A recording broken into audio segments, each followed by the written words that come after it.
Hello and welcome to the Modern Romantic Podcast, where we celebrate romanticism through passionate people doing incredible things. Hi, I'm feeling like we're not in Kansas anymore. Hi, I'm Trey, and I'm joined by my co-host Emily. Hi, Emily. Hi, I am a teeny tiny miniature today. How teeny tiny miniature on a relative scale? I just want to fit into Nick Busch's Verona. Ooh, okay, yeah, I like that. I just want to live in that town, and I want to live in that castle, or sit Is on it? that little iron throne. The one with all the swords? Yeah, Yes. Well, speaking of our fantastic guest and his amazing artwork, Emily, would you please introduce our guest this evening? I would. Today we are speaking with miniature photographer Nick Busch, who has created alternate realities with miniature work and photography and has made them real in a way that's so cool. So, anyway, thank you and welcome to the podcast, Nick. Emily and Trey. Yeah. Yay! Yay! Thank you for having me. I've been looking forward to this since you guys asked me to do this. I was in your magazine about was that 2 years? Has it been 2 years, Emily? How long has it been? Just about 2 years, yeah. In Yeah, that's fact, wild. I feel like I saw it in my memories or something.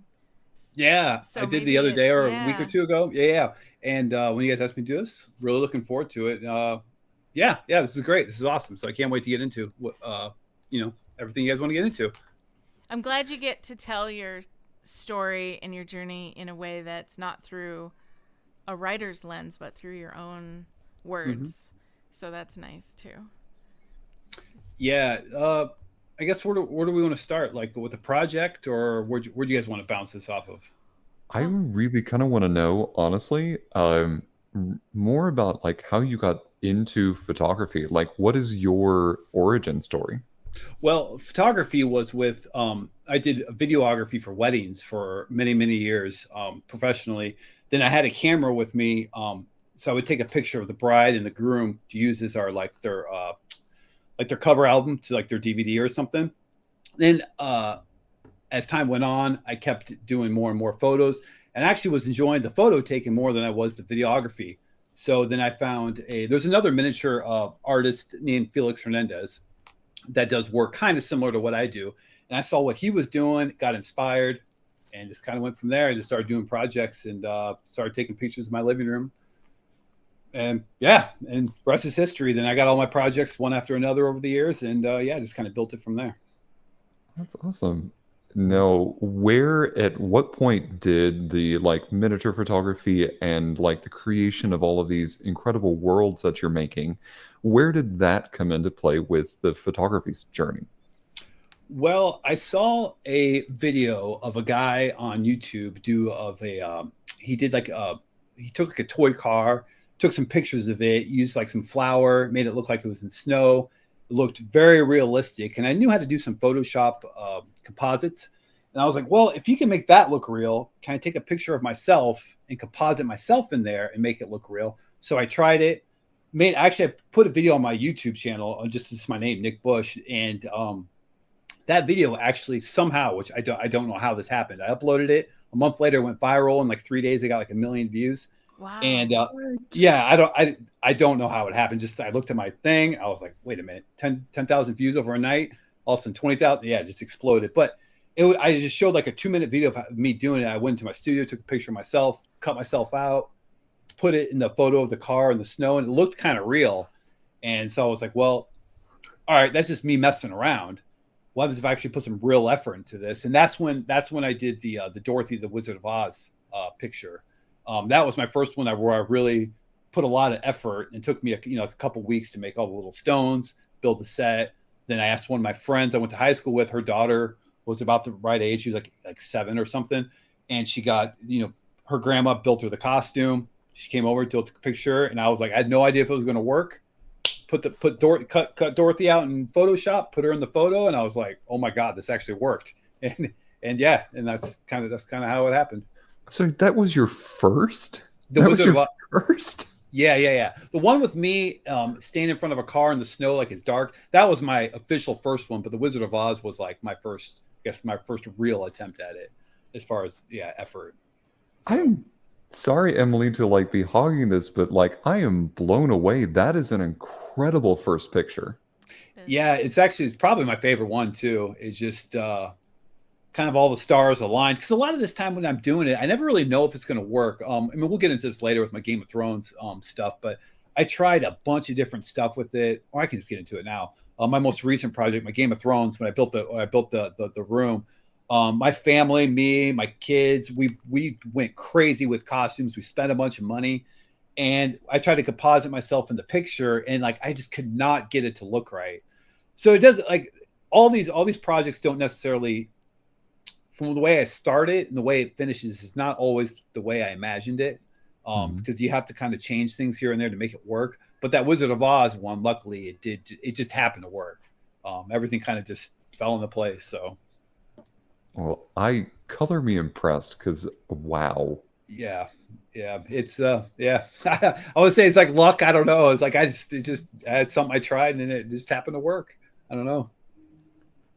Well, the thing about the Game of Thrones one that I noticed, whether or not you felt it worked, your set was still awesome. And the one thing I noticed is when people make some of the little versions, I've seen little versions of the throne, whether it was like a tabletop, what do you call it? Like a figurine kind of thing. Well, a lot of people 3D print the Okay, throne. maybe that's it. Yeah. And I look at those and I go, it's cute. But yours didn't look cute to me. It was like the throne. Sure. Yeah. So you know what? You know how I made that was I took, those cocktail swords you put in drinks. Yeah. It's like there's like I used about like 300 or 400 of those things and just melted them with the little. I laser cut like a wooden chair out. Then I put those on top and melted it on top of it, and that's how we kind of got like that realistic look. Then I took like metallic paint, just spray painted the thing metallic color, and that's how. Yeah, and it looked real. So I was like, sweet. And built the throne room. Like the throne room and the throne, I thought I was very happy with how it turned out. But just putting people in the room, I just for the life of me could not get it to work right. I mean, I tried probably for 2 months messing with Photoshop every night. I just like, this is not working. So, but in the end, the room I thought did look pretty cool though. Yeah. That there is so much just to be said, like even if people aren't necessarily in the shot, just the atmosphere and the recognition of the chair, like the atmosphere is perfect. So wow. Yeah, thank you. Yeah. The lost my train of thought. The lighting of it wasn't too bad because I use a lot of soft lights, and actually have like this fog stuff I spray, and it kind of gives it the atmospheric look to it. Kind of probably what you're thinking of. Kind of like just a slight haze in there, and it kind of makes it more dramatic looking. Yeah. So yeah. Like there might be a dusty old castle. Yeah, something. Yeah, just yeah. Well, they use that. They use like haze in like movies and stuff. Like if you ever see like in a shot where like the light beam is like through a room and you can really see the light coming through the window. There's a haze they put in the room to get it to look that way. And that's kind of the approach I took with a lot of these photos. You kind of spray it with this haze, like in a can thing. You spray it. And, yeah. It's see like the light better. It's like if I burn a pizza on a sunny day. Yeah, exactly. That's how it looks in the living room. Yeah. Yeah. Right. I say that because I've done that before. Yeah. It looks so cool. I know when those cookies go up in flames. Yeah, right. Exactly. I've never cooked a pizza with the cardboard still in the oven. Yeah, not me. No. Yeah, a pizza might not be accurate, but I use that. Yeah, I think we've all been down that road before. Right. It's really interesting, like some of the effects that you can get. You've mentioned snow. You can use flour, or that like spray of haze kind of gets some different effects to it. What are some of the considerations that you have to think about, or what are some of the techniques that you've used besides those two examples to create some of the miniature features that you've done? Yeah, obviously use so you have to think of both. You have to think of the photography angle, and you have to think of the miniature angle. When you're building the miniatures, you have to kind of add the weathering in there.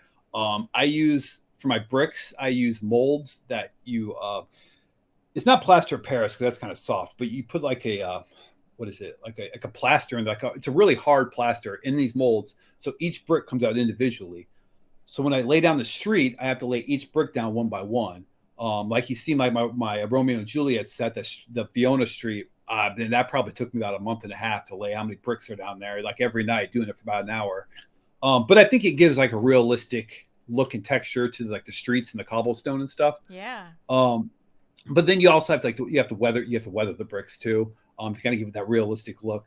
Now as far as like photography, there's something called, I don't know if you're familiar with photo stacking, like you use for it's where you take a bunch of pictures, the focal length changes, and you stack all the photos together to kind of give it that I don't know, it's kind of hard to describe. People do it like a lot of times, like if you see like, let's say a picture of a diamond ring in a magazine, most of the time how they do is they take like maybe 4 or 5 pictures of that ring at different focal points and stack them together to give that ultra crisp look. And I do the same method to the miniatures to kind of give it that larger than life look. And, with the miniatures, you have to try to make them as realistic as possible. So like if I have wooden walls or wooden doors, I try to use wood. I don't try to really 3D print too much. You just try to use the same type of textures that are really there, and it kind of works out. Now the decision to do stuff during the night or day or during the sunset, some of that stuff can change. Like my Mary Poppins, that was going to be at night, but I couldn't get it to look right, so I did it during the sunset, and I thought it turned out all right. You just have to keep playing with it until you kind of get it to look right. And sometimes day shots look good, most of the time it doesn't. But like night shots are pretty good. Usually sunset shots are usually the best. You get them to kind of look right. You just get the shadows, real hard shadows in there. Yeah. So, yeah, but using people is always the tricky part when I add real people, when I take them to the photography studio, because the costumes are always a big problem, because a lot of people would get a hold of me, be like, hey, I want to do a project with you. And I'm like, well, how far do you want to go with this costume? Because like, if you like, let's say the Mary Poppins, let's take that for example, because that was where I got extremely lucky. The local theater here in Davenport, they just did a play of Mary Poppins. So I called them and they had the costume, and this girl got a hold of me. She was like, hey, can I do Mary Poppins? I said, sure, let's come over and do a costume, to see if it fits. Fit her like a glove, and got super lucky. All this stuff kind of fell into place while I was doing it, the project, and so kind of went from there. So it's always, the costumes are a big deal, trying to get those right. Using for my miniatures, make sure all the textures are right, are a big deal. And the photography, to be honest, is probably the fastest thing. I can usually do that in a couple days, like about 2 days. I can have it figured out if everything goes right. The miniatures is the part that takes. Sure. That can take a while. That can take me a few months to build the sets. So. Yeah, because you're building actual little buildings and streets and creating bricks and things like that. You mentioned with the costumes, and I have to say that is something that's relatable from my standpoint too, because I create costumes for a lot of things. I think we talked about that before. I don't remember. And so I have been contacted in the past by photographers who wanted to use my costumes in their shoots. And there are a few shoots that I showed up to where they were like, we got all these costumes at Party City, and we're going to use those and mix yours in with them. And usually that doesn't work out when you see mine, because mine, I build like real clothing. So like you're not going to, there's no polyester. We'll put it that way. Sure, it's not going to shine in the light the same way polyester does. It looks more real, and I do that on purpose because that's the kind of costuming I do. I want it to be realistic. These are clothes they used to wear, presumably. So I want to. I make it like clothes they used to wear. So if there are fabric, I make it as realistic as possible. So in like those types of photo shoots, that matters to me because, so like I can't put my doublet that I've made with leggings that are, shiny. Sure. Yeah, exactly. Shiny nylon or anything like that. So I get that, because you go to these great lengths to build this amazing, very ultra realistic set, and then you can't throw a Party City costume in there and expect that to look right. Yeah, it kind of doesn't mesh, or it doesn't go. Yeah, you can tell there's something wrong going on. And that's like the, yeah, exactly. So I feel your pain. Like it's like, cause when I did that, when I did the around the world in 80 days, that was a massive thing. I had to ask tons of people to do it. And that was what you were talking about, was exactly the problem I was having. some people came and like, I mean, God bless them. They came, they spent their time and money to come.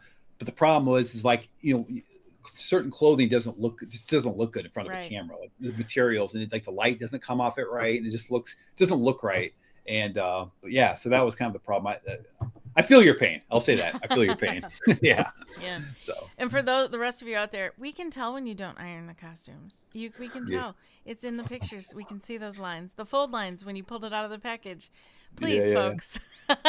Give it a little iron. Yep. Yeah. And for those that are making their own costumes, press your seams. Thank you. Yeah, exactly. This has been a PSA from the Modern Romantic. Hey Trey, have you tried building costumes before? Yes. Actually, it's a little blurry, but like in this general vicinity behind me, I actually have a doublet that I'm working on for the Ren Fair. So yes, so I'm actually hand making my own pants, my doublet, my partner's doublet, which is right next to it. Yeah. All the shirts, his kilt at some point. Oh, yeah. The only thing that I will not be making are these shoes because I don't cobble, and no, thank you. Yet. Yet. Don't put that pressure on me. You no, never ma'am. know. You don't know me. You don't know me. I don't know, man. Making your own shoe, that's got to be. It's hard enough making clothes. I got to imagine a shoe. That's next level right there. We'll get James to do that. He was getting into that for a while. You just need friends in the right places. Yeah, exactly. It's all about the connections, ain't it? Right. Yeah. So it is kind of interesting. Like as you, because we were just talking to a scrimshander yesterday who was talking about different materials, and now we're like talking with Nick here about these different materials that we've got going on. So I think it's something to be said for whenever you go to like work with something, you need to know a little bit about what you're about to get into. How does it work? How does it mold? How, if you're going to be making something like little stone things, if you're going to be curing something, how long does it take to cure? What can you do with it? What's the density like? So on and so forth. With regards to someone who might be trying to get into this now, what might be some considerations you might put before them before they just like dive in head first? It's a good question. I would say, I mean, you have to have, it depends. If you're trying to get like, there's the miniature angle, there's the photography angle. Photography, you just have to kind of have a basic understanding of photography, how to work a camera, stuff like that. That comes with practice. Of course, over the years, people have showed me stuff like, they're doing. I'm like, keep sticking with it. Problem is most people kind of give up after about 2 or 3 tries. But if you can't, it's just practice. Miniatures, I would say it's the same thing. And there's different things you can do. I started small. Like I went to the hobby store, bought some plastic. I built like this little swing, just with like a knife, some glue and some paint, and started from there. Then my next job was I built a little house. And it's just a lot of practice. And the thing is, there's actually on YouTube, there's, started small, very funny.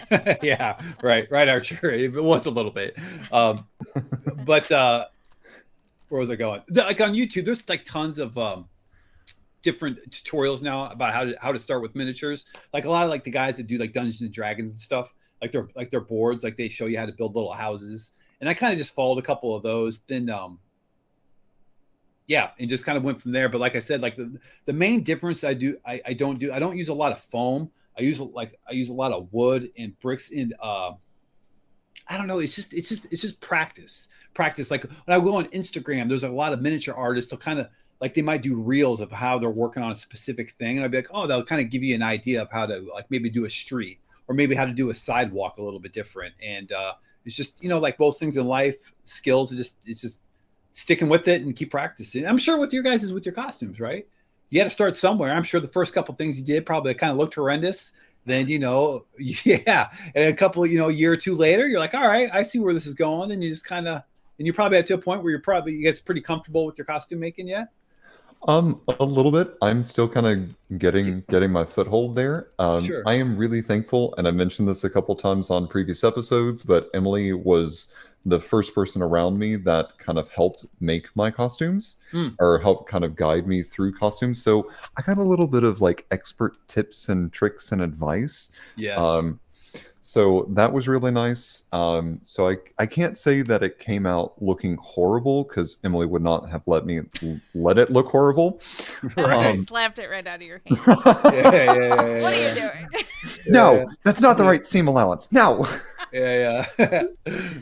But it is really nice. It's nice to have things like YouTube to get Sure. familiar with certain things and can kind of give you some general guidance.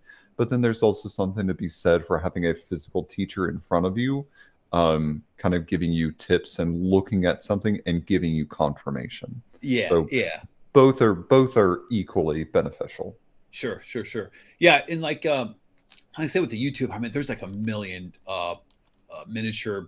Like it goes to everything from like dollhouse people, the people that do like the dollhouse stuff, to down, like I said, like the Dungeons and Dragons, they build their tabletop buildings and stuff. And there's a million tutorials on how to do that, and you just kind of keep like I just watched a bunch of them, and just kind of pick out stuff that you like and you don't like, and like I found there was like, well, actually, where I learned most of my stuff for my techniques is from the guys that do those World War II dioramas. You know, like the little like the little figurines, like they make like the building, like these little dioramas. I watched a bunch of those guys, and because man, some of those guys, oh man, they are really good at miniature work. And yeah, you just kind of get ideas and kind of go from there. But you know, trying to do the both. What I kind of suggest, like some of my buddies to try this stuff, and I'm like start with toy photography, because toy photography you can kind of learn the basics of photographing miniatures and how to use a camera at the same time. Then once you kind of get an idea of how to do like the techniques to make it look good, that's when you kind of can switch to, maybe if you kind of create some miniatures, you can switch to that. I like that, because that's how you started with the little cars and making them look realistic, because they do such a good job with those cars, creating them to look like they do. So exactly, yeah, trying to learn like the angle, like you kind of learn the angles of what looks, because I mean, you can't just like take a picture of a plastic car and it's not gonna look good. There's like certain angles with certain lighting to kind of give it that lifelike look, and that's kind of where, you know, you just do that a bunch and figure it out. Then yeah, you kind of go from there. Right. So, but you guys mentioned you had questions about my Iceland pictures. Oh, well, I had shown them. Oh, I didn't know if you had questions or you were just mentioning it to me.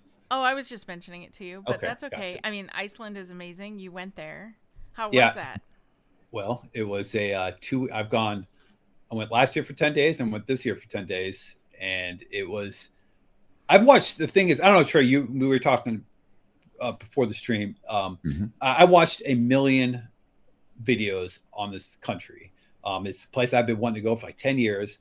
So when we got there the first time last year, I was kind of like, it was weird, because I was like, I've never been here, but it feels like I've been here because I've watched a million videos on this place. And I know all the big spots. Like every time we go to a big waterfall, I'm like, yep, that's it. I've seen it before. But outside of that, the country is okay. If you watched Game of Thrones, a lot of that was filmed in Iceland.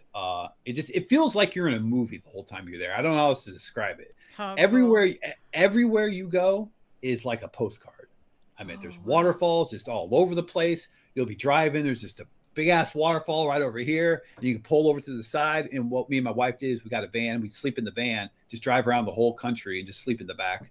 There's a bed. You rent these vans that have a bed in the back. You sleep back there, and it's an adventure, and it's fun. It's fun. That sounds awesome. Was it? What time of year did you go?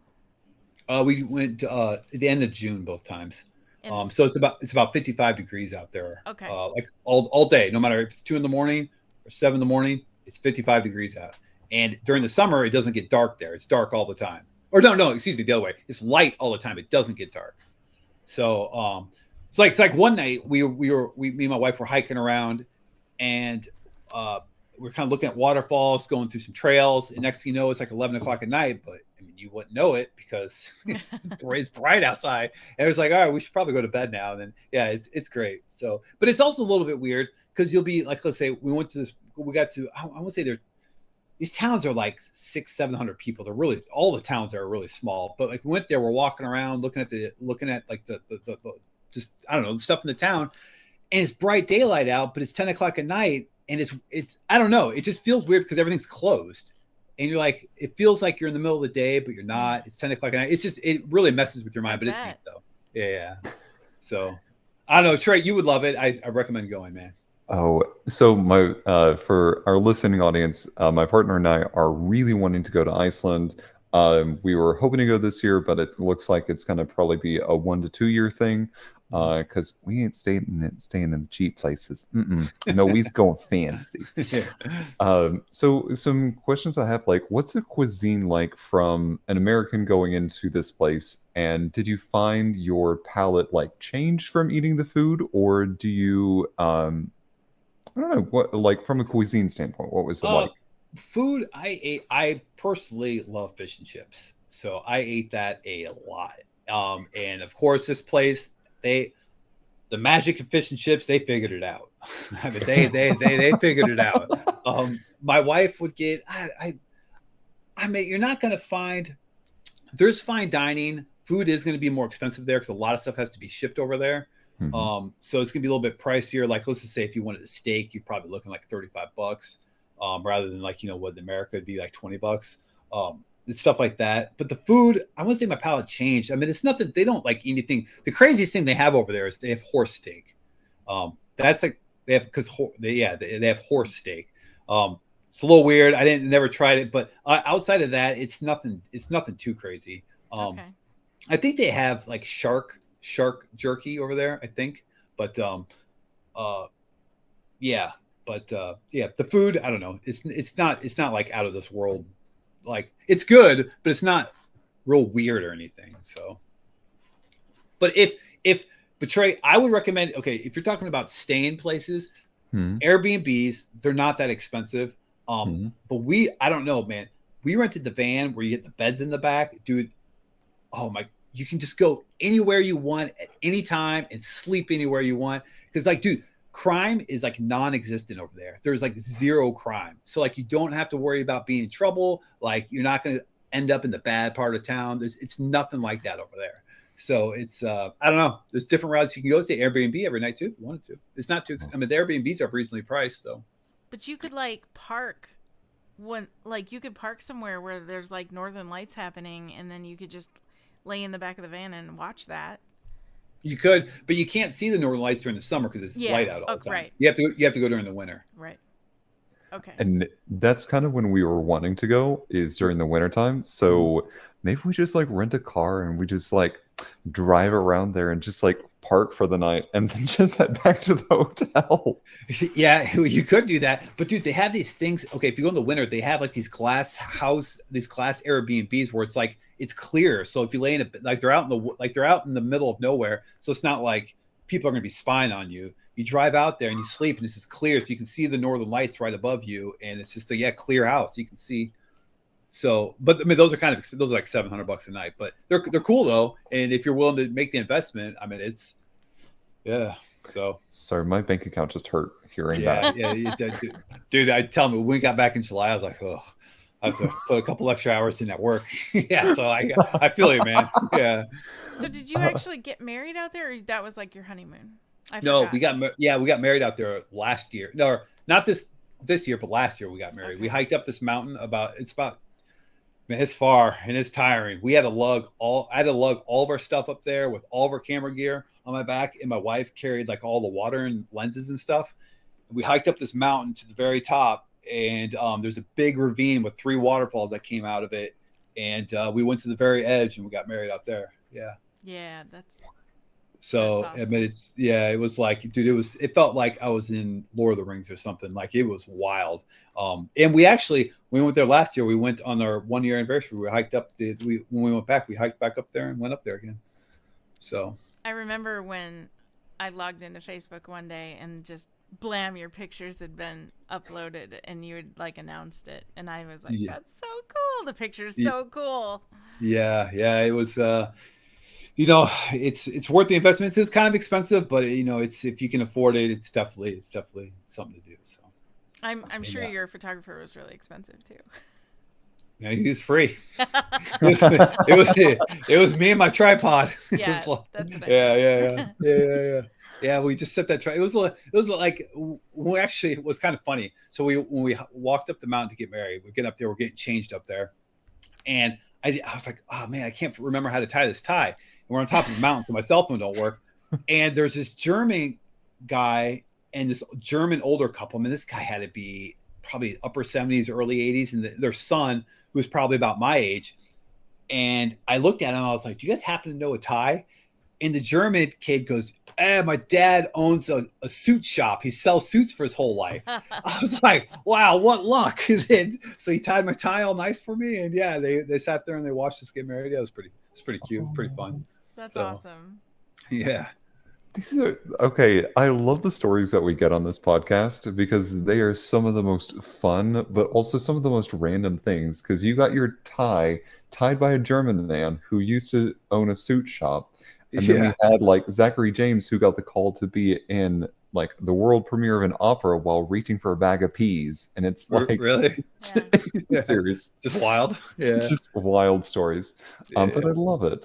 Yeah. Talk about right place at right time with the yeah. You're telling me I was about to go tieless for our wedding, but worked out. So yeah, so yeah. But anyways, yeah. Iceland, cool, dope place. Recommend it. 2 thumbs up. So. Well, I know somebody who's sitting upstairs right now who will likely have lots of questions for you. So we will probably be contacting you on an early date.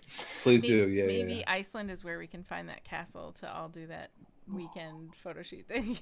If you see, that's why I keep telling my wife. I'm like, if we go back, we should try to get a group of models because, like, yeah, it's fun taking pictures. I love my wife. I love taking pictures of her. And I was like, man, if we could get a group with like some models, like people really dressed up. I mean, oh man, it's hard for me to put in words on how amazing and easy it is to take pictures here. Like anywhere you go, it looks like $1 million. Like it don't matter where you go. So I mean, and the island's pretty big. It's about, it's like a little bit bigger than Iowa. It's probably maybe about 20% bigger. So it's not super, it's kind of big. Like you could probably drive from one side to another in probably about 7 or 8 hours. So. Oh wow, that's a lot bigger than I was expecting. I was like thinking it was, I don't know, a little bit smaller than that, but wow, okay. Yeah, if you went tip southern, it'd probably take you about 7 hours, I would imagine, 7.5. I don't know, somewhere in that ballpark. But yeah, but the thing is, once you're driving, the drive, it's not like you're driving through Nebraska cornfields or anything. You know what I mean? It's like you're driving, just everything looks great. So it's like I didn't care. Like I drove the whole time because my wife doesn't know how to drive stick, so I had to drive the whole time, and it's fine with me. I didn't mind. So you're like driving through a movie. Yeah, exactly. Yeah, exactly. Yeah. So, but that's cool. That's when I went to Scotland, it was similar. We took a 4-hour train ride up the east coast. I had to think about it. Up the east coast, and I thought, oh, this is gonna be boring, but that's great because I'll get to sleep because the flight over was brutal. And so I thought, oh, I'll take the train and get to sleep then. And no, you do not want to sleep through that because you're on the coolest countryside ever with like little sheep and castles popping up on the landscape here and there. Like you can't. Was there sheep everywhere in Scotland? Not everywhere. Say there were sheep, but there were some. There's also cattle and other animal farms and animals and crops and things. But yeah, when you're going along, you see like fields and farms and fences and houses, and all of a sudden, bam, castle. Yeah. Boom, castle tower. It's like. Was there a lot of them then? Mm-hmm. There was a lot. Mm-hmm, yeah. Was it? It was pretty cool because we've talked about going there, and so like to tell me, was it worth every penny going? Oh yeah, I cannot wait to go back.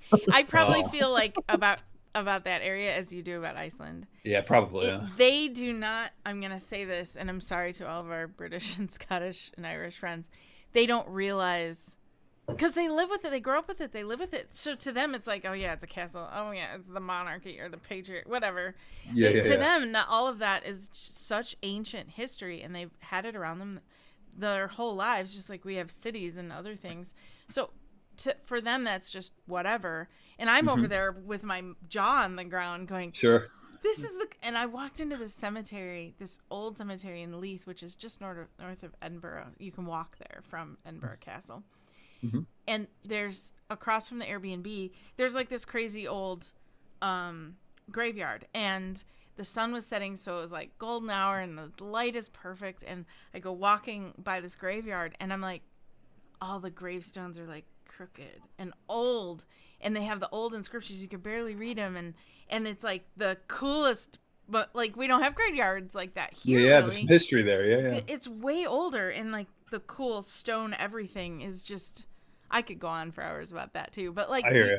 they don't see it like we do. So I go over there, and it's everywhere you look is a feast. Yeah. And they're like, oh yeah, that's just like in Cornwall.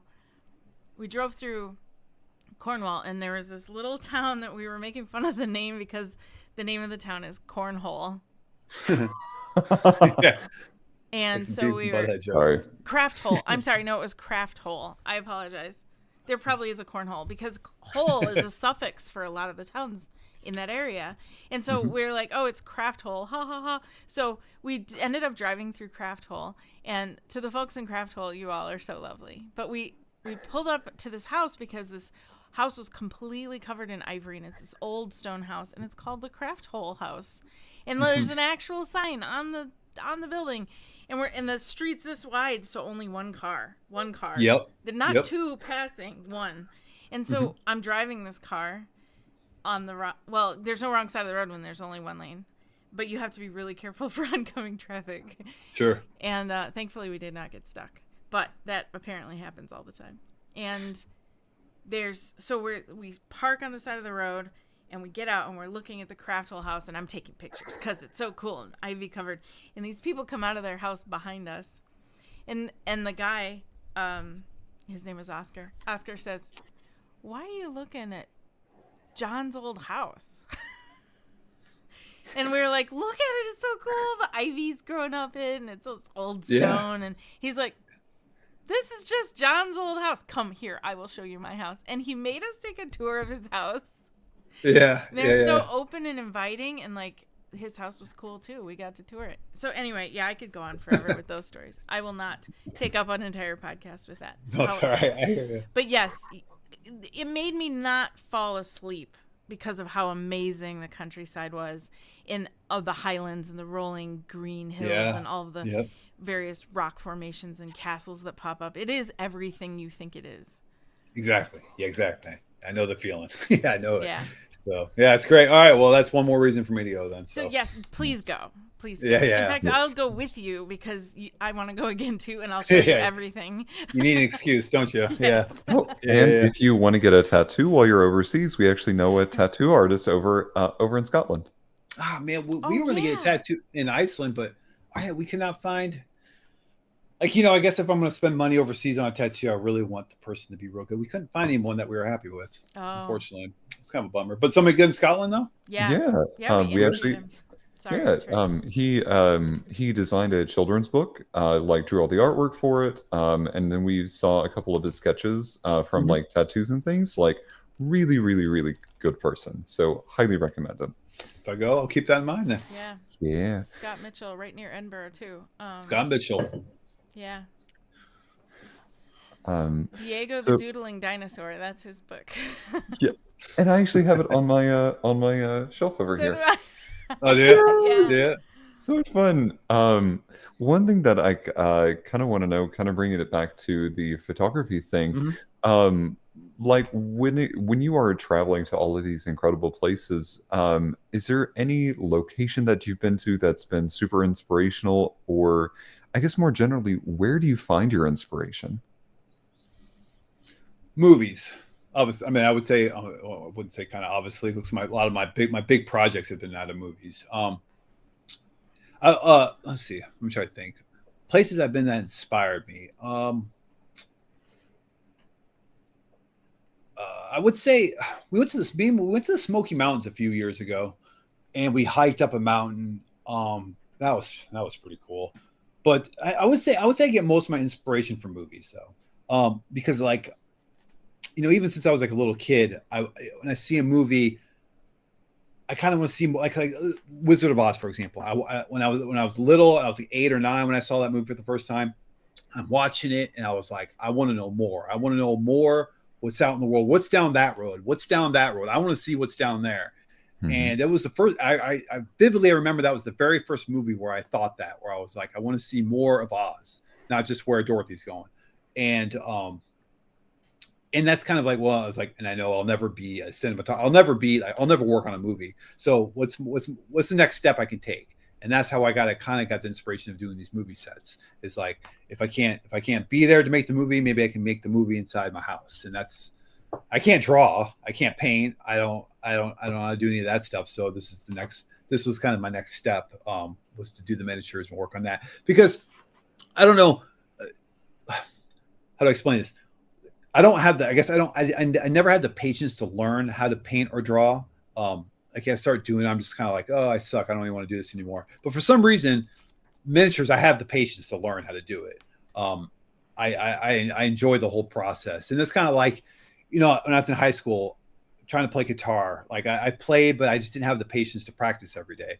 But I play drums, but now, and I suck, but I love playing and I have the patience to learn. So it's just kind of, I'm sure like with you guys, there's some things you have patience for and some things you don't, just for whatever reason. And the miniatures and the photography just happen to be mine. And the movies, I've always watched, I've always loved. I'm a big cinema guy. So it's just kind of my way of expressing maybe some of the ideas and, artistic views I have. This is the one way I figured out how to do. So. In Emily, I don't, kind of along that same line of, you do so many like artistic things. Is there something artistically to you that you just don't have the patience for? And then there's something that kind of like on top of that you wouldn't expect yourself to have that much patience for, but you do have patience for it? That was a word soup of a question. Please, what clarity can I provide? No, I got it. It's like 2 questions in one. Yes.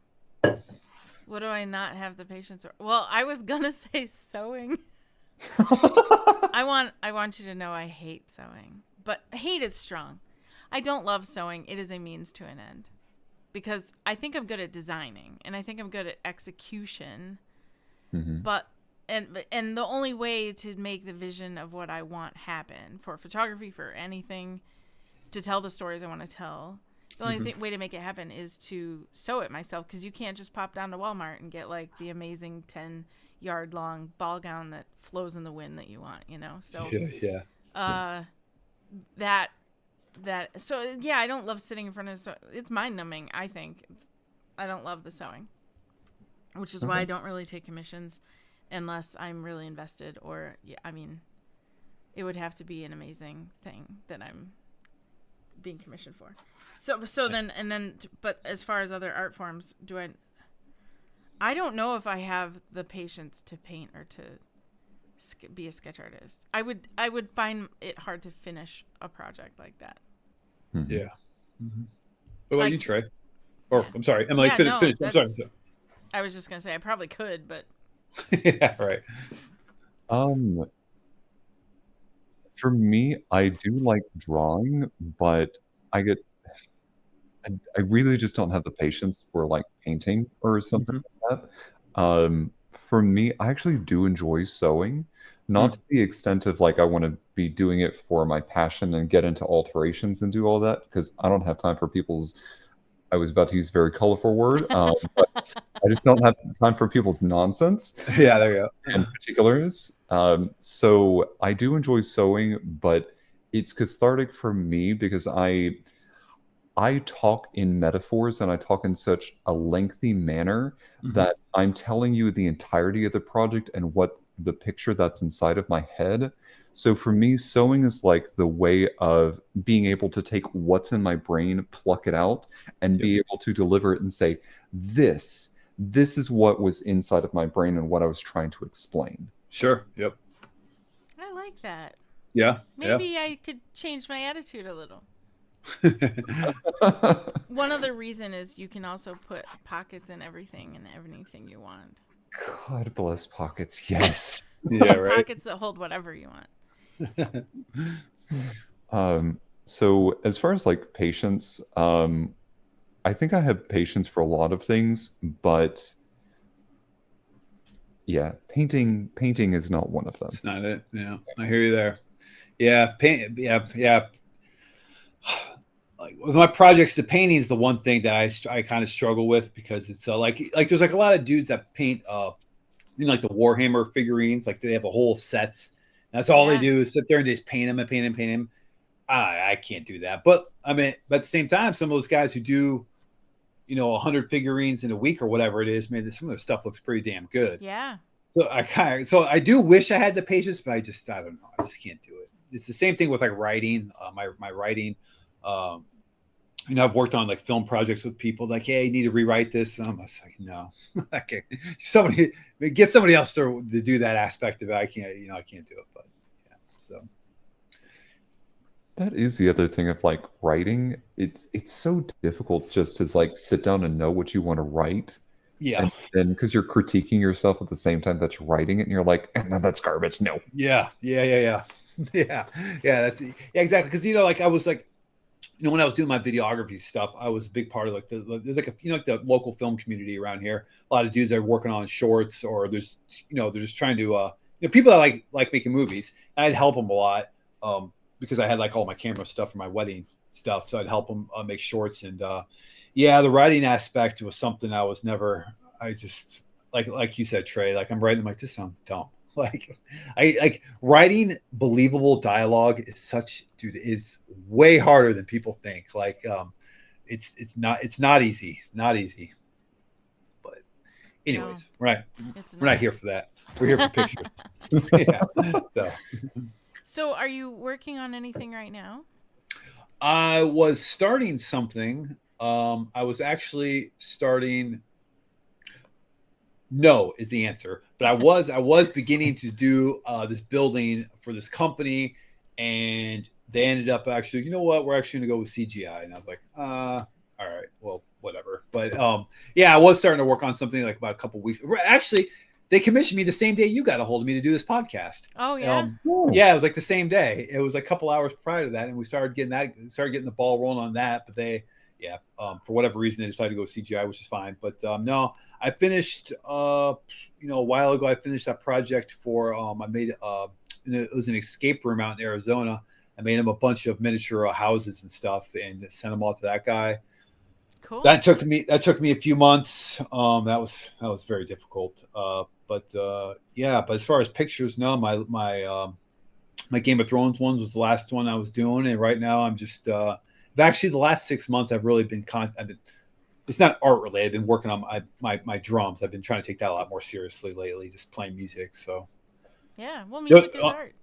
Yeah, just unfortunately there's only so much time. You have kids, like I have to kind of pick one hobby or passion to go with it. And yeah. Do you have any dream projects for the future that you want to do that you just haven't? Yes, I want. Yeah, there actually is. I want to do more with the Wizard of Oz. I want to nail every aspect of that movie. Now there's a lot of challenges that come with that. One is like, how do I explain this? Like the Wicked Witch. Do I want to do how it was from the movie from the 1930s, make her green with the big nose, all that stuff, or do I want to do an interpretation to make it different? Because she's not described that way in the book at all. I've read the book like 3 or 4 times. She's actually barely in the book. She's only in one chapter really. But or do I want to make it look different? Do I want to make I want to do more of I want to actually do the Tin Man. I have a guy that is like, dude, if you do the Tin Man, I want to be him. But do I do it the same way they do it in the movie, or do I try to design them a different way? And these are kind of like these are the challenges I'm coming across really. That's fascinating. I love the idea of not doing it what a literal witch is in our brains. Maybe like you said, the nose and all of that, like doing it the way it's either in the book or the way that you're trying to make it your own. And I think that's awesome. Yeah. I'm thinking like when I'm thinking of the witch is like have her, because like I said, in the book, she's only in the only chapter she's in is the one where Dorothy kills her, I think, or she might be in the chapter before when she captures her. I don't fully remember, but but I was like saying like something like, I want to incorporate her, like her, like she's like entwined with the shadows in the floor, and she comes out and just, but I don't want her face Ooh. necessarily to be that green look. And I'm just trying to think of all the stuff I need to do to make it happen. And whew, it's like you can get the idea in your head. It's all about execution, though. You know what I Yeah. mean? Yeah. It kind of reminds me a little bit of like Maleficent, how she in Yes. the animated thing she would kind of turn more into like a shadowy sort of figure, but Yes. they played so much with her, the shadow of her face and the curvature of her face, Yeah. that it really brought out the more menacing side. And that's, I was kind of thinking of something along those lines, and just have her. But then I was also thinking like, do I do the whole castle? Do I build just a room and have her in there? Then like the Tin Man, he's like trying to build like I don't necessarily want it to look like the movie, but like every time I'm trying to think of an idea, it always comes back to the way the movie looks. I'm like, well, how do I change this to not make it look cheesy? It's just, it's tough. It's tough trying to think of all this stuff. But that is the main project I want to do, is an entire Wizard of Oz deal. But That sounds awesome. yeah, but it's just make, just trying to make it all happen with just myself it's Right. it's tough. It's tough, but Well, if you And need costuming help, give your we got give you. you a ring. Yeah. All right. It's a it may be a year, it may be 4 years, but I would say within. See, I'm about to turn 42, but a lot of these projects are like, I'm not thinking I'm going to have them done in 6 months. The stuff I want to do, like over, especially this Wizard of Oz, that may take me. I've been doing this for four. I think my original Wizard of Oz one came out a little over 4 years ago. Wow. So it's probably like in the next year to 5 years, I would like to have this done, but it's a lot of miniature building though. So That, and you're still conceptualizing. the idea, So right? Exactly. So that takes time. yeah. if you would like some inspirations, and I'm not trying to promote like bootleg recordings of anything, um, But But but I might have seen there are two different non-replica productions of Wicked that I'm kind of thinking of, which is like Life and Times of the Wicked Witch of the West from the Wicked Witches in quotation marks perspective. There is a German production where in like the second act, whenever Dorothy comes down from the tornado, Yep. rather than being like that standard house in the tornado, she actually steps out of a busted television into color. So it's like a black and white television that's on stage, but she steps out in full color. And then they've got like some wild interpretations of costumes. And then there's a Brazilian production that actually got put up probably a couple months ago, and they've started releasing like little bits of their footage. There's a scene of where the Tin Man is becoming the Tin Man. It Yeah. is horrifying to watch, but it is also still so cool to see the physical effects that they do with it, as well as kind of what they do with Glinda and with Elphaba, or the Wicked Witch of the West. Yeah. So again, don't go look up. Do not go look up. What do they call them on YouTube? Oh God, I can't think of it. Don't go look up slime tutorials of either of these productions on YouTube. No, don't do it at all. No good. But they are really good for looking at something and getting kind of a different perspective. Yeah, well, there you go. I mean, I put like a couple ideas in mid journey and got a couple of ideas from there too. Oh, yeah. But that's not like a means to an end. But you can put stuff in there to get ideas though, Yeah. which is kind of why I use it. Yeah. But how the Tin, which is funny you say that about the Tin Man being horrific in the book. Man, it is wild how he becomes the Tin Man in the book. Have you read it before? I haven't actually. Oh man, dude. So when he was a human, he fell in love with the Munchkin, but the Munchkin's parents didn't like it, so they went to the Wicked Witch, and the Wicked Witch put a spell on him where it made him chop all of his limbs off, then chopped off his head, took out his heart, and this guy built him back up as a Tin Man, and that's how he became the Tin Man, and that's why he doesn't have a heart, because he chopped it out with an axe. So in the Wicked book, it's he fell in love with Galinda, But he could never really like get with Glinda, Uh-huh. so he tried to get with, started falling in love with the Wicked Witch of the East, or whoever became the Wicked Witch of the East. Uh-huh. Um, Found out that he didn't really love her, Hmm. so she stole her sister's like fancy grimoire book, the book that like she reads all the magic spells out of, Yep. and didn't know what she was saying, but just kind of like cursed him that way. Uh-huh. So, but because it was the Wicked Witch of the West's book, everybody thought that she did it, not her sister. Oh, it Wow. was like a little switcheroo type of deal, or yeah, I got you. Yeah. What, this was the Brazilian? Oh, this was That's the Wicked. book. It's the book that it's the musical is based off of. Oh, The really? Wicked musical. Yeah. Yeah. Why have I never Um, heard of this? it's came out like the first book came out in the early 90s. It's not canon to the L. Frank Baum's version of Oz or anything like that. Hmm. It's just the author of these books takes these series, and he's done this with a couple of fairy tales, but takes them, spins them in a different direction. But very, very excellent series. Highly Pretty recommend cool. it. Yeah. Yeah, cool, man. Yeah, I'll check it out. I mean, I love the story. It's great, and the book's great. Very it's yeah, it's cool. So I like it. So I'll definitely check that out. So For sure. It's Gregory Maguire's the author of Wicked. Gregory Maguire, The Mhm. novel Wicked, yeah. save that. Don't forget.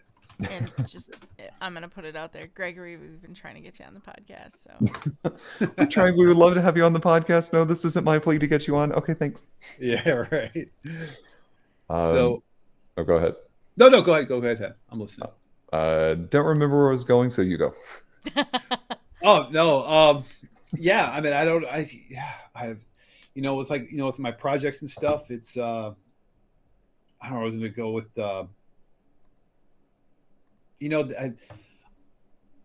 recently I haven't had. Say I haven't been inspired. That might not be the right word. It's just that I'm kind of coming to a point with my work where the stuff I want to do, I don't know how to do it. That's kind of like the biggest problem I've had in like the last year is, like I said, like the stuff with like the Wizard of Oz. I just don't know how to execute it. And I've been trying to think about it a lot lately. I would like to do more Lord of the Rings. I'd like to do more stuff like when they're in Mirkwood, yeah. with like the elves and stuff. I think that would be really neat. But making gigantic trees and building castles in these trees and doing stuff like that, it's gonna be pretty tough. And I don't know exactly how to execute that. So it's been more of a I'm not gonna say dry spell. It's just been a lot of thinking of how to Yeah. do this stuff.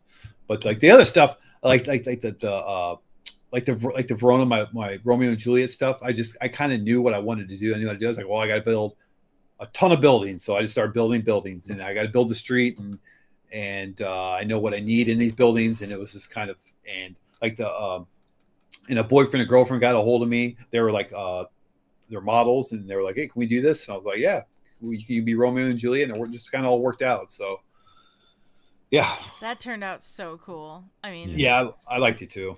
I I like so many of your images, but that one really spoke to me. I'm a big Shakespeare fan, so that was awesome. And then you just did such an amazing job in that little amazing town, and your Yeah, behind like the scenes photos are cool too.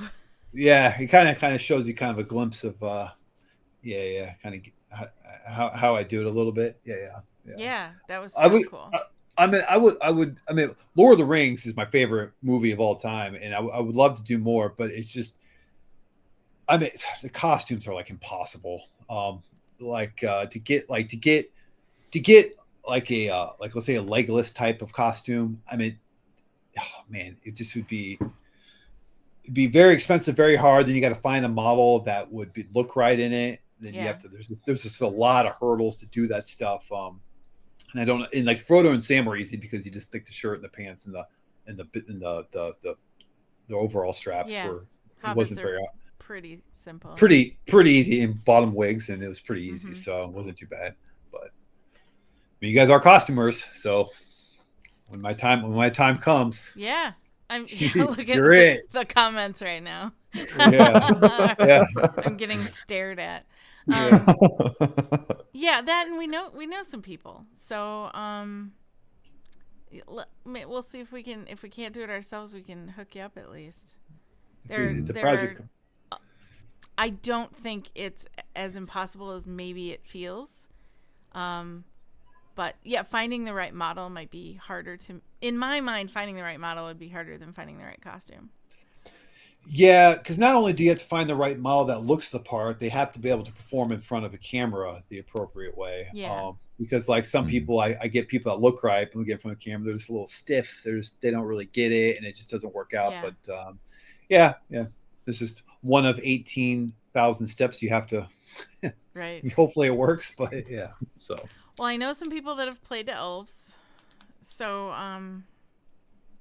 we'll talk. We'll talk if you'd like. What part of the country are you guys in? Well, right now I'm in Minnesota, but I was. Oh, you are in Minnesota. Yeah, I was in North Carolina. That's where Trey is, or South Carolina, whatever. Right on the border. I'm going to Minnesota.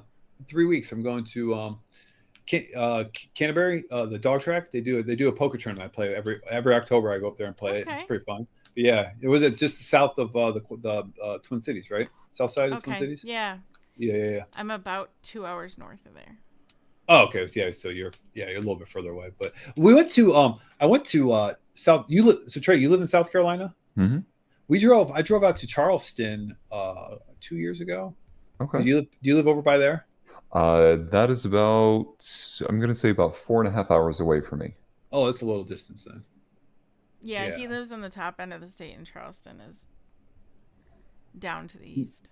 You know what I loved about Charleston? Well, there's a bunch of things, but I loved how that town, like you're not allowed to change like houses. Like there's like code ordinances where they can't change anything with the houses there. So everything's like exactly the same. It's been for like 250 years or something. So like you're walking in history, but man, those people, they take their barbecue so seriously there. Okay, so I'm from Iowa, and like the pigs here are a huge thing. Like we're like the #1 producer of pigs, but man, our barbecue sucks here. But Charleston, man, they were on a different universe compared to us. Oh my god, it was so good. And I don't know, are you guys barbecue fans or not really? Yeah, very much so. I mean, you are. I lived in the Carolinas for 15 years, so you kind of can't avoid it. Yeah, right. Yeah. But yes. Yeah. No. The way they, I don't know what magic they figured out there, but the way they smoked their meat, it was just like, why can't we figure this out in Iowa? Like, I just don't get it. But so anyways, but it was good. Hey, just do what they do in Nebraska. Just smoke it with corn. Do they? No, I'm just making a joke. Oh, maybe. Yeah, maybe they do. The joke is that they have like over 100 ways to use corn, and I'm sure at some point someone has smoked something with corn. Oh, you're probably right. Yeah. The one thing I will say, and this is a controversial comment, and please don't come for me in the comments. For me, beef barbecue is superior to pork. Beef barbecue is superior to pork. Yes. Can we talk about why? Yes, because my palate started in Texas and will always somehow live in Texas. So it's Texas. Okay. What's a beef? What's a beef? What's a beef barbecue? It would be a what? Brisket. Brisket beef or brisket pork? Brisket's beef. Okay. So brisket's typically like the biggest thing that would be smoked. But I mean, I'm not gonna lie. Like I've had many different kinds of barbecue, including pork and like chicken and a whole bunch of things. Beef just blows it out of the water for me. Yeah. And now I'm salivating again, even though I've already eaten dinner. Let's take a trip down to Charleston, man. I'm telling you, there's this place called Melvin's, dude. Yeah. Oh my god, it was like we went to Airbnb. The guy was all like, "Yeah, down the street there's this place called Melvin's. It's a barbecue joint." And he's like, "It's the best place we have in Charleston." He's like, "It's just like 4 blocks down the street." So me and my wife I was like, all right, we cannot eat this day one, because if this is good day one, this is all we're gonna eat. So I was like, let's wait until the day we leave, and we'll eat there. So we waited that Saturday, whenever it was when we left. We drove there, we got it, and oh my god, man, I'm telling you guys, it was unbelievable how good this stuff was. And I was just like, this is like I've never tasted anything this amazing. And so I am glad we waited until, because I would have ate there every day. We were there for 4 days. But yeah, so if you're ever in Charleston, Trey, Melvin's barbecue. Okay. Yeah. Seth, please remember that. Melvin's. Well, Yeah. you're not even that far away. You could like go down there for a weekend. Oh, that's true. Okay, Have you been there before, Trey? I'm sure you have, right? Yeah, like once or twice. We went down there for like a choir competition, and then went down there with some girlfriends of mine, and had a really nice time. Yeah. Good. There's the battery's beautiful. Love it. Nick, one last question for Yep. you before we go here. Mhm. I want to make sure that our listening audience is able to connect with you, because you have so many incredible stories to tell, not Mhm. just with your miniature photography, but with just life in general, from Mhm. travel and everything in between. How are our listening audience able to interact with you and keep up with you? My main where I post mostly my work is my Instagram, which is Flying the Donut. Weird name, doesn't really make any sense. But yeah, it's Flying the Donut. And at Facebook, it's on my page, Nicholas Busch Photography. Or I have a YouTube, which is Nick Busch Photography. And I do a lot. I post a lot of my videos. I've worked on my projects, have videos up there. Yeah, that's it. And I post my work. Yeah, that's it. That's awesome. Well, I am definitely already following you on Instagram. I'll have to go find you on Facebook. But I just have to say, this has been an awesome time. You are so down to earth, and just so easy to talk to. So if anyone is interested in commissioning from Nick, please do so. Really amazing person. Yeah, don't go with CGI. No, Nah, absolutely. unless if I don't want to do it, then you can do whatever you want. Yeah. Only if Nick turns you down. Yeah, exactly. Yeah. Set up an AI filter for all of his commissions. It must be in triplicate, and it must contains the words, "They're taking the hobbits to Isengard." Yeah, there you go. Right. Yeah, right. That's exactly right. Yeah. So, but one last thing, Trey. If Yes. you're if you want to see Iceland from our perspective, I have it's like 3.5-4 minutes on my YouTube channel, Nicholas Busch. My video from last year is my Iceland videos right there. You can watch it. It's like I put a bunch of editing to it, so it's like kind of like a fun 3.5 minutes of our whole trip. Okay. So you can watch it and see, so you can see for your own eyes what kind of the stuff that we saw. So. Oh, okay. Well, That sounds awesome. Yeah. I have some late night viewing to watch. Yeah. It's all on there. So, but I appreciate you guys having me. This was a lot of fun. It was great to meet you, Trey, Emily. We've been connected for a couple of years now. Yeah. Yeah, this has been a lot of fun, and thank you guys. Thank you. Absolutely, and thank you so much for being on. Of course. As we close this episode out, this episode, along with probably every episode forever and ever, will be in memory of Joe Capone, our moderator, fellow comedian, passionate encourager, and greatly missed friend. Find us pretty much wherever you tune into podcasts. For updates, announcements, and more, please follow us on social media under Modern Romantic. Thank you, everybody, and I hope you have an out of Oz experience. Have a great day, everybody. Bye. Bye-bye.